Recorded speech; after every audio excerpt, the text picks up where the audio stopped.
Hi friends, నా పేరు శ్రీనివాస్. మీరు చూస్తున్నారు జేపీ టెక్ వ్యూస్. ఫ్రెండ్స్, ఈరోజు మనం విండోస్లో లైనక్స్ ఆర్ ఉబంటు ఆర్ సెంట్ఓఎస్ ఏదైనా కానీ ఏ విధంగా ఇన్స్టాల్ చేయాలని ఈరోజు మీకు చూపిస్తాను. దీనికి మనకి Oracle VirtualBox or VMware workstation ఈ రెండు సాఫ్ట్వేర్స్ ఏదో ఒకటి మనం యూజ్ చేసుకోవచ్చు. ఈరోజు నేను దీనికి ఆరాకిల్ వర్చువల్ బాక్స్ని యూజ్ చేస్తున్నాను. ఇది ఫ్రీవేర్, మనకి ఎటువంటి అమౌంట్ అవసరం లేదు దీనికి. ఇదిగో ఈ విధంగా ఆరాకిల్ వర్చువల్ బాక్స్ అని కొడితే మనకి ఈ విధంగా వస్తుంది. వచ్చినప్పుడు డౌన్లోడ్స్ అని క్లిక్ చేస్తే మీకు డౌన్లోడ్స్లో ఇక్కడ మనకి విండోస్ కావాలంటే విండోస్కి ఆర్ ఇక్కడ మనకి మ్యాక్ ఓఎస్ కావాలంటే మ్యాక్ ఓఎస్కి లైనక్స్ డిస్ట్రిబ్యూషన్ మీకు ఏ విధంగా కావాలంటే ఆ విధంగా మీరు డౌన్లోడ్ చేసుకోవచ్చు. Based on the operating system, me operating system ఏదైతే ఉంటుందో దానికి బట్టి మనం డౌన్లోడ్ చేసుకోవచ్చు. ఇంకా నెక్స్ట్ దీన్ని ఆల్రెడీ నేను డౌన్లోడ్ చేశాను విండోస్ వర్షన్ని. దీన్ని ఇన్స్టాల్ చేసి చూద్దాం ఒకసారి. ఇక్కడ మనకు చూసుకుంటే వర్చువల్ బాక్స్ అని ఇట్లా ఉంటుంది. ఇది వచ్చేసి 103 MB సైజ్ ఉంటుంది. దీన్ని జస్ట్ డబుల్ క్లిక్ ఇచ్చుకుంటే మనకి ఇన్స్టాల్ అవుతూ ఉంటుంది. జస్ట్ మనకి డిఫాల్ట్ నెక్స్ట్ కొట్టుకుంటూ వెళ్ళిపోవటమే.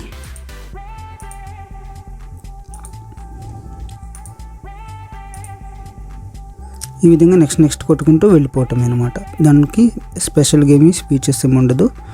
దీనికి మినిమం రిక్వైర్మెంట్స్ నేను చూపిస్తాను ఇక్కడ. ఇది వచ్చేకి minimum i3 fifth generation and above సిపిఎస్కి మాత్రం ఇది యూజ్ చేసుకోండి. ఎందుకంటే ఇది మనకి and 8GB RAM i3 and above i3 fifth generation and above వాటికి చూసుకోండి. 8GB ర్యామ్ అండ్ అబోవ్ ఉండాలి. మినిమం 80GB హార్డ్ డిస్క్ ఉండాలి. ఎందుకు అంటే ఇంతకు మించి లోపల ఉంటే ఇది 4GB మీద కూడా వర్క్ అవుతుంది, కానీ మనకి ఏంటంటే మెమరీ ఇష్యూస్ అవన్నీ కూడా వస్తాయి. లైక్ ఏంటంటే బ్లూ స్క్రీన్ ఎర్రర్ రావటం, సిస్టమ్ హ్యాంగ్ అయిపోవటం, షట్ డౌన్ అవ్వటం, లేదా మల్టిపుల్ రీస్టార్ట్స్ అవ్వటం ఈ విధంగా అవుతుంది. కాబట్టి preferred i3 fifth generation and above. మనకి ర్యామ్ వచ్చేసరికి 8GB కంపల్సరీగా కావాలి. ఎందుకంటే విండోస్ 10 ఉందనుకోండి సపోజ్, మనకి నియర్లీ 2.5GB 3GB మనకి ఆపరేటింగ్ సిస్టమ్కే తీసుకుంటుంది. మీరు కానీ మళ్ళీ ఇది ఇన్స్టాల్ చేశారనుకో 2GB అట్లా ఇస్తే మీకు ఆ ప్రాసెస్కి సంబంధించిన ర్యామ్ తక్కువైపోయి ఆటోమేటిక్ హ్యాంగ్ అయిపోవటం, రీస్టార్ట్ అవ్వటం జరుగుతుంది. కాబట్టి మినిమం 8GB మాత్రమే ప్రిఫర్డబుల్ ఇది. ఓకే, ఈ విధంగా ఇన్స్టాల్ అయిపోయింది. ఇంకా నెక్స్ట్ మనకి దీనికి ఏ విధంగా ఇక్కడ ఓఎస్ ఇన్స్టాల్ టెస్ట్ VM ఇవన్నీ ఎట్లా చేయాలనేది చూద్దాం.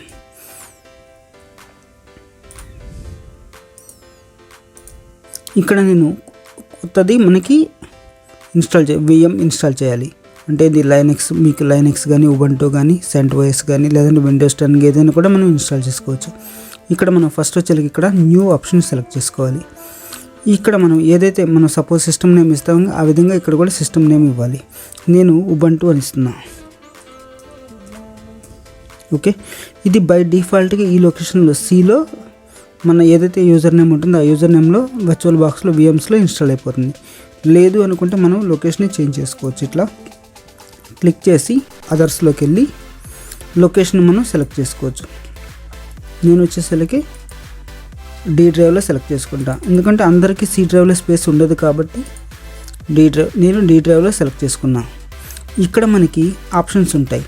మనకి టైప్ సపోజ్ మనం ఇక్కడ మైక్రోసాఫ్ట్ సంబంధించి అంటే విండోస్ సంబంధించిన ఏదైనా ఇన్స్టాల్ చేయదలుచుకుంటే ఇక్కడ మనం విండోస్ క్లిక్ చేసుకోవాలి.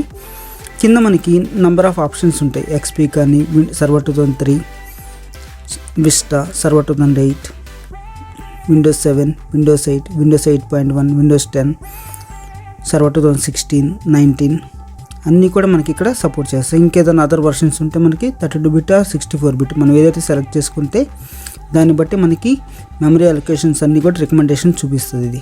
ఇప్పుడు నేను లైనక్స్లో ఉబంటు 64-bitని సెలెక్ట్ చేసుకున్నాను. ఓకే, నెక్స్ట్ ఇక్కడ రికమెండేషన్ ప్రకారం 1GB ఉంది, కానీ 2GB ఇస్తే ప్రిఫరబుల్. 2GB ఆర్ 2.5GB మనకి బెటర్ పెర్ఫార్మెన్స్ ఉంటుంది. కాబట్టి ఇక్కడ నేను 2GB ఇస్తున్నాను. 2048 MB ఇస్తున్నాను నేను ఇక్కడ. నెక్స్ట్ ఇక్కడ మనకి వర్చువల్ హార్డ్ డిస్క్ టైప్ ఉంటుంది. Create a virtual hard disk now or do not add A virtual hard disk. మనం తర్వాత కూడా యాడ్ చేసుకోవచ్చు. మనకి ఇక్కడ ఇంకోటి ఎగ్జిస్టింగ్ ఏదైనా ఉంటే దాన్ని యూజ్ చేసుకోవచ్చు. నేను ఇక్కడ create a new hard disk అని తీసుకుంటున్నాను. క్రియేట్. ఇక్కడ మనకి 3 టైప్స్ ఉంటాయి. మనకి వచ్చేసరికి VirtualBox డిస్క్ ఇమేజ్ VDI, లేదంటే VHD వర్చువల్ హార్డ్ డిస్క్ అని, లేదంటే VMDK. I preferred VMDK. ఇక్కడ మీరు ఏదైనా మీకు ఇష్టం వచ్చినట్టుగా సెలెక్ట్ చేసుకోవచ్చు. దీంతో పెద్ద ఇబ్బంది ఏమీ ఉండదు. నేను VMDK సెలెక్ట్ చేసుకున్నాను. నెక్స్ట్. ఇక్కడ మనకి 2 టైప్స్ ఉంటాయి. Dynamically allocated or fixed size. Dynamically allocated అంటే మనం ఒక సపోజ్ 40 GB ఇచ్చామనుకోండి, ఒకేసారి 40 GB కన్జ్యూమ్ అవ్వదు. మనకేంటంటే మనం ఎంత అంటే అలొకేషన్, సపోజ్ విండో మొత్తం ఇన్స్టాల్ చేసినప్పుడు మనకి 9 GB తీసుకుంది అనుకోండి, 40 GB స్పేస్ ఉంటుంది, కానీ 9 GB మాత్రమే మనకి స్పేస్ ఆక్యుపై అవుతుంది. అదే ఫిక్స్డ్ సైజ్ ఇచ్చామనుకోండి, 40 GB ఒకేసారి మనకి అక్కడ కన్జంప్షన్ తీసుకుంటుంది. కాబట్టి నేను డైనమికల్లీ అలొకేటెడ్ ఇస్తున్నాను. నెక్స్ట్. ఇక్కడ 10 GB preferred, as per rules ప్రకారం 10 GB అని ఇచ్చాడు. రికమెండేషన్స్, నాట్ రూల్స్, రికమెండేషన్స్ ప్రకారం 10 GB ఇచ్చాడు. నేను వచ్చేసరికి 30 GB తీసుకుంటున్నాను. 30 GB నేను స్పేస్ తీసుకుంటున్నాను. క్రియేట్. ఇంత మటుకి మనకి ఒక VMని క్రియేట్ చేసాం. క్రియేట్ చేసాక దీని సెట్టింగ్స్ని ఒకసారి చూద్దాం. ఇక్కడ మనకి సెట్టింగ్స్లో ఫస్ట్ జనరల్లో వచ్చేలకి ఇక్కడ మనకు చూపిస్తుంది ఉబంటు అని మనం నేమ్ ఇచ్చాము కదా, సిస్టమ్ నేమ్ ఇచ్చాము. లైనెక్స్ 64-bit ఉబంటు అని ఇచ్చాము. అడ్వాన్స్డ్లోకి వెళ్తే ఇక్కడ మనకి ఎక్కడ లొకేషన్లో సేవ్ అవుతుంది అనేది, మనకి దానికి సంబంధించిన స్టోరేజ్ ఎక్కడి నుంచి తీసుకుంటుందని చూపిస్తుంది. డిస్క్రిప్షన్ మనకు కావాలంటే ఇక్కడ ఎందుకు పర్పస్ అనేది మనం ఇవ్వచ్చు. ఇక్కడ డిస్క్ ఎన్క్రిప్షన్, ఇవి కూడా మనకు అవసరం లేదు. Next system, mother board. ఇక్కడ మనకు వచ్చేసరికి మదర్ బోర్డు, ర్యామ్ మనం ఇందాక 2 GB ఇచ్చాము కదా, 2 GB తీసుకుంది. ఇక్కడ మనకి దానికి సంబంధించిన ఇన్ఫర్మేషన్ మొత్తం కూడా ఇక్కడ ఫ్లాపీ డిస్క్, మనకి ఇక్కడ ఏది కావాలంటే నెట్వర్క్ కావాలంటే ఇక్కడ నెట్వర్క్ టిక్ మార్క్ పెట్టుకోవచ్చు. ఈ విధంగా మనకి డీటెయిల్స్ ఇక్కడంతా ఉంది. డిస్ప్లే, ఇవి మనం ఏం కూడా డిస్ప్లే చేంజ్ చేయాల్సిన అవసరం లేదు. స్టోరేజ్. నెక్స్ట్ మెయిన్ పార్ట్ ఇక్కడే ఉంటుంది. మనం దీనికి సంబంధించిన ISOని సెలెక్ట్ చేసుకోవాలి. ఫస్ట్ ఉబంటుకు సంబంధించిన ISOని సెలెక్ట్ చేసుకోవాలి. కాబట్టి మనం ఆల్రెడీ ఆ ఉబంటుకు సంబంధించింది నేను మీకు లింక్ చూపిస్తాను. ఇక్కడ మనం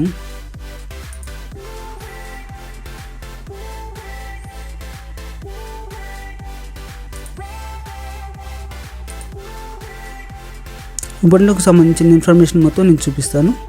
మనం ఇక్కడ నేను ఆల్రెడీ డౌన్లోడ్ చేశాను. మీకు కావాలంటే దానికి సంబంధించిన లింక్ మీకు డిస్క్రిప్షన్లో ఇస్తాను.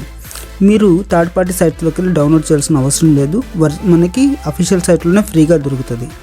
దీన్ని ఇక్కడికి వచ్చినాక ఈ ఎంటీని సెలెక్ట్ చేసుకొని ఇక్కడ మనం క్లిక్ చేస్తే ఇక్కడ